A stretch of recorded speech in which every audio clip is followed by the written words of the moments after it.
Okay guys and girls, I'm going to teach you how to tie this little carp worm. I guess that's what they call it, a carp worm. It's just like a little nymph or a little sort of squiggly worm.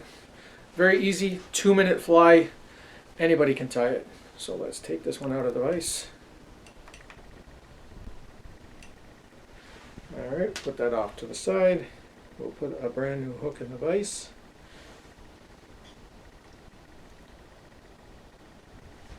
We will take our thread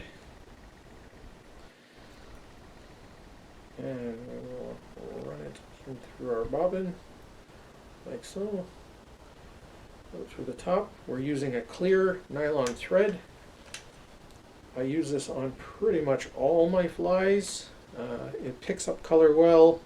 You can color it. It blends into colors well.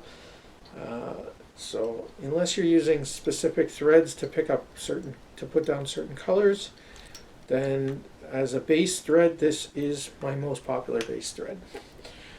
Next, we take our wool, in this case pink, very hot color. Take our lighter, burn the end,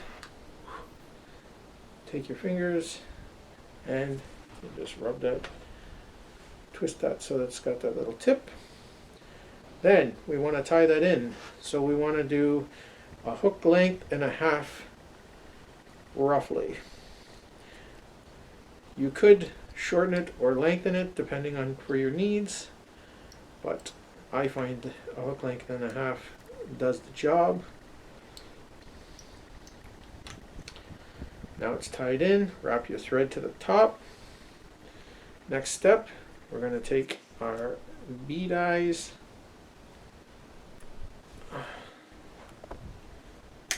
which I put on this little table, but they're hard to get off. Okay, here we go. We're going to take our medium bead eyes.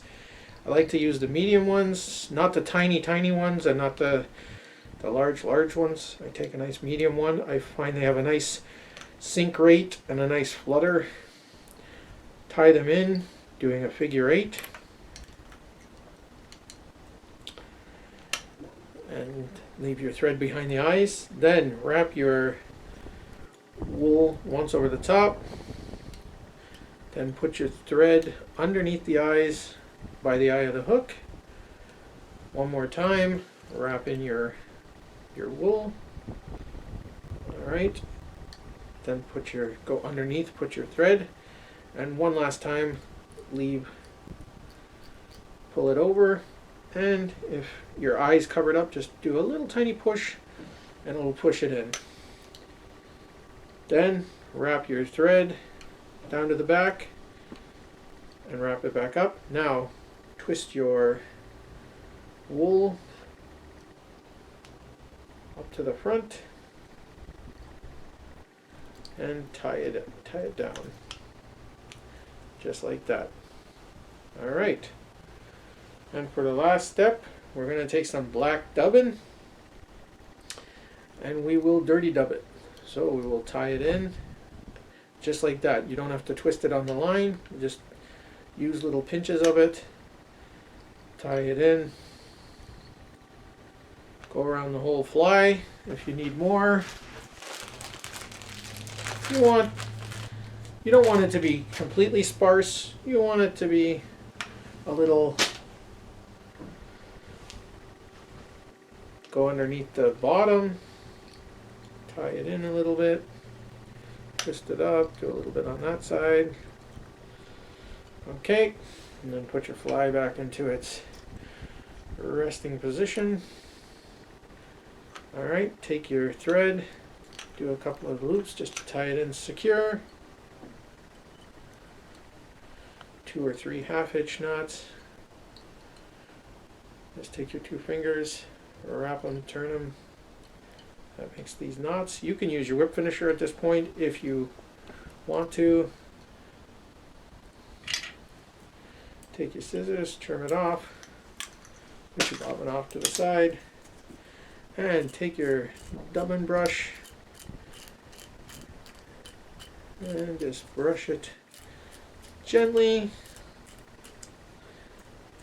Give it a nice little, I don't know if we call it a crown or a neck brace or whatever you want to call it. But anyways, you give it a nice little blend in there, blend it into the tail, and that is it. Your little wiggly worm there. If you got a few extra little strands off the tail, you can just trim them off there. That's it. And that is your 2-minute, we'll call it carp worm or little pink nymph.